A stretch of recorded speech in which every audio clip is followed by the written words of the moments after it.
In the autumn of 1918, 12,000 people died in Philadelphia in a single week, their bodies stacked like cordwood on front porches while the city's medical establishment simply collapsed under the weight of the dead. A single handwritten ledger from a makeshift district clinic shows 300 families wiped out entirely, leaving behind empty rooms and ticking clocks that no one was left to wind. And yet, history recorded almost none of the hands that actually held back the tide. Through the haze of coal smoke and horse-drawn hearses, one woman moved from tenement to tenement carrying a leather satchel filled not with scarce hospital morphine, but with chamomile, elderberry, and the hard-earned trust of a neighborhood the city had already written off. How did a Mexican-American nurse, working entirely outside the official white-coat hierarchy of wartime America, manage to keep an entire immigrant ward breathing when the city morgues were turning people away?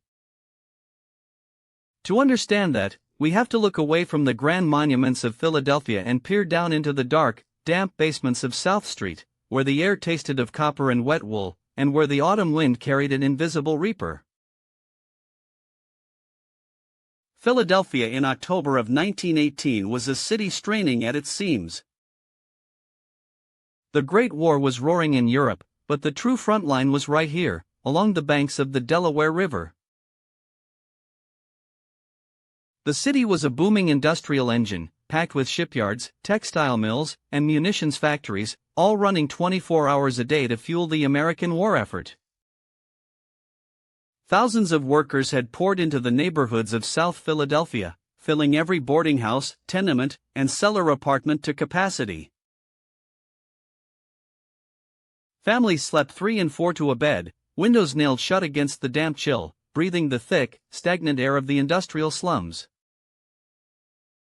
Into this crowded, exhausted city came the second, lethal wave of the H1N1 influenza virus, an affliction so virulent and sudden that healthy men walking down Broad Street would collapse at a streetcar stop, bleeding from the nose and mouth, their skin turning an eerie, suffocating shade of dark blue.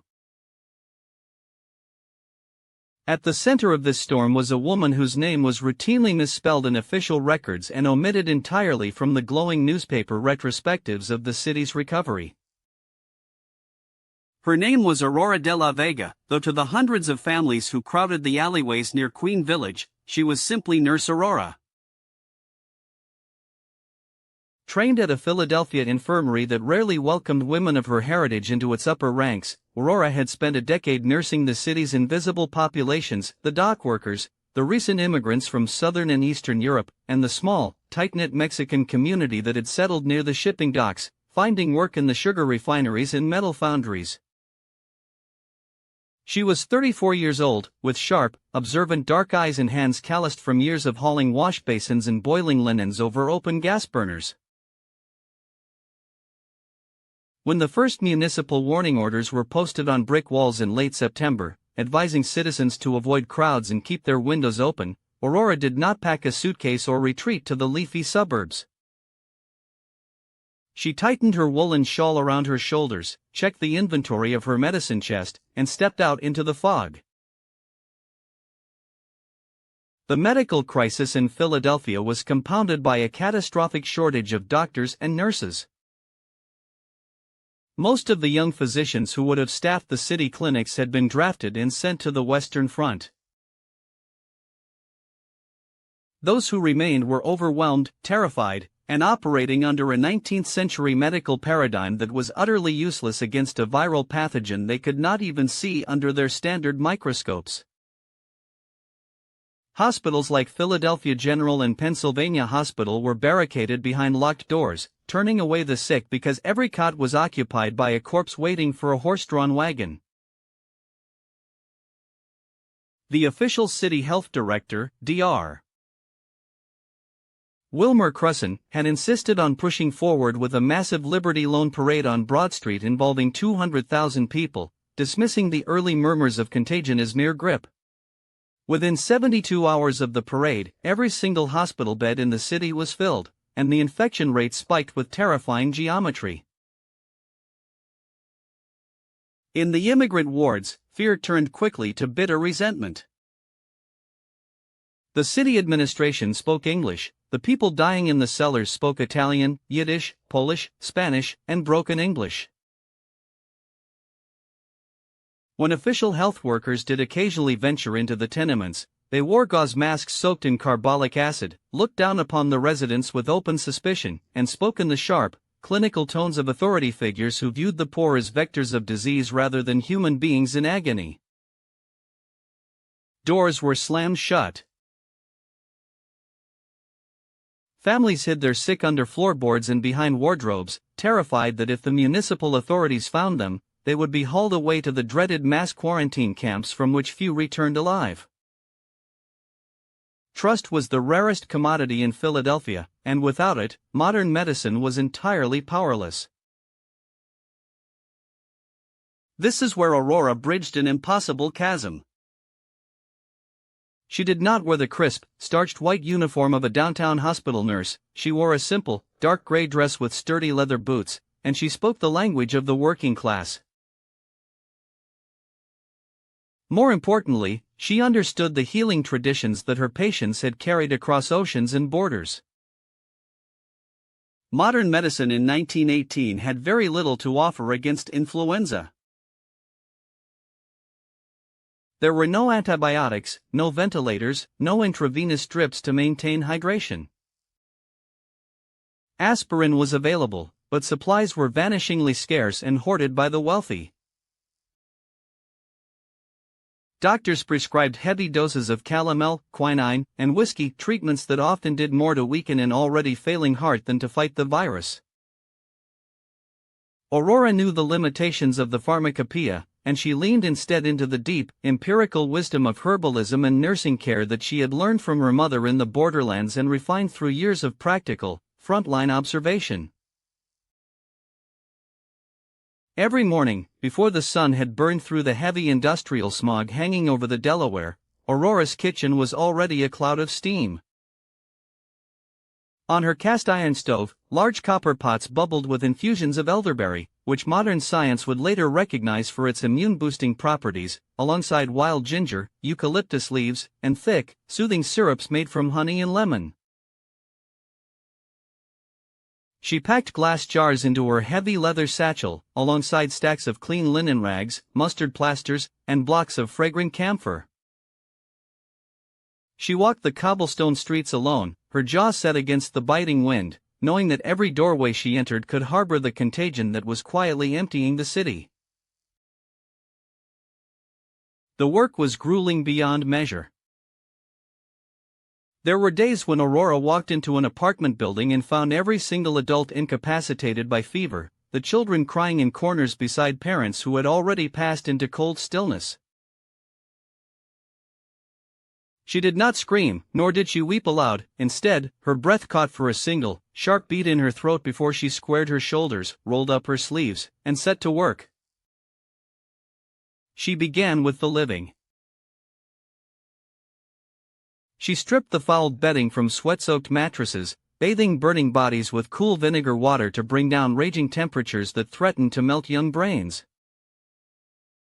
When coughing fits tore through frail chests, she applied hot mustard plasters to backs and breasts to draw congestion away from the lungs, whispering rhythmic, calming phrases in Spanish and halting English that quieted the panic in the room faster than any sedative. Nutrition was critical, and food was nearly impossible to procure. Aurora organized a network of neighborhood women, mothers who had lost husbands or whose children were miraculously recovering, into a makeshift relief brigade. Operating out of the back room of a small bodega run by a cooperative group of dock workers, these women spent their days boiling broth from chicken feet and marrow bones, loaded with garlic, onions, and root vegetables. Aurora personally delivered these steaming jars to families too weak to lift a spoon, feeding patients drop by drop with small porcelain spoons, massaging parched throats until the broth stayed down. She knew that hydration and nutrition were the only true barriers standing between a patient and the final, fatal onset of bacterial pneumonia that typically finished what the flu virus started. Down on South Street, the local authorities looked the other way, too overwhelmed to police who was practicing medicine without a state license. But the neighborhood police officers, beat cops who walked the same wet pavement and saw the same daily horrors, began to quietly clear the path for Aurora. They would wave her past cordoned-off blocks, occasionally slipping her extra rations of coal or fresh water from municipal pumps that had not yet failed. One veteran patrolman, an Irish-American named Officer Callahan, whose own 3 children had survived the fever thanks to Aurora's elderberry syrup, took to walking her home through the unlit alleys after midnight, carrying her heavy satchel in one enormous, calloused hand without saying a word. The human cost of those weeks was staggering. Entire blocks of South Philadelphia smelled faintly of carbolic disinfectant and burning refuse as city sanitation crews struggled to burn the mattresses of the dead. Yet, in the specific pockets where Aurora and her grassroots network operated, the mortality rates were demonstrably lower than in the city at large. While municipal hospitals were losing up to 30% of their admitted patients, the tenement rooms under Aurora's care saw a remarkable survival rate, driven entirely by continuous bedside nursing, hydration, fever management, and the profound psychological comfort of being tended to by someone who treated them with dignity rather than condescension. Yet, when the epidemic finally crested in November of 1918, driven away as much by the changing weather and the exhaustion of susceptible hosts as by any human intervention, the official histories were written by men who sat in marble offices on Broad Street. The reports praised the heroism of the Red Cross, the dedication of the downtown physicians, and the stoic resilience of the American public writ large. In those long, formal documents, the names of immigrant volunteers, unlicensed practitioners, and women of color were systematically edited out. The ledger of the South Street Clinic, filled with Aurora's sharp, precise handwriting tracking hundreds of recovered patients, was quietly boxed up and stored in a damp basement, eventually to be lost during a municipal building renovation decades later. History is often written by those who hold the printing presses, but memory lives in the stones of the streets and the quiet stories passed down through families who refused to let their dead be completely forgotten. Aurora de la Vega returned to her quiet life when the flu subsided, quietly continuing her nursing work among the immigrant communities until her retirement in the 1940s. She never sought fame, never wrote a memoir, and never received a medal from a city government that was too ashamed of its own failures during the crisis to look too closely at who had actually kept its poorest residents alive. As we look back at those dark autumn weeks over a century later, the parallel is impossible to miss. In every major crisis, it is the grassroots networks, the frontline caregivers, and the ordinary people who refuse to look away that carry the heaviest burdens. If these forgotten stories matter to you as much as they do to us, take a moment to hit that subscribe button, leave a comment below telling us which unsung historical figure you think deserves to be brought back into the light, and share this video with someone who values the true, unvarnished history of our shared past. Aurora's legacy is not carved into granite on a city plaza, nor is it taught in standard school textbooks. It lives on in the simple, enduring truth that when institutions fail and empires stumble, it is human compassion and community trust that keep the world breathing through the dark.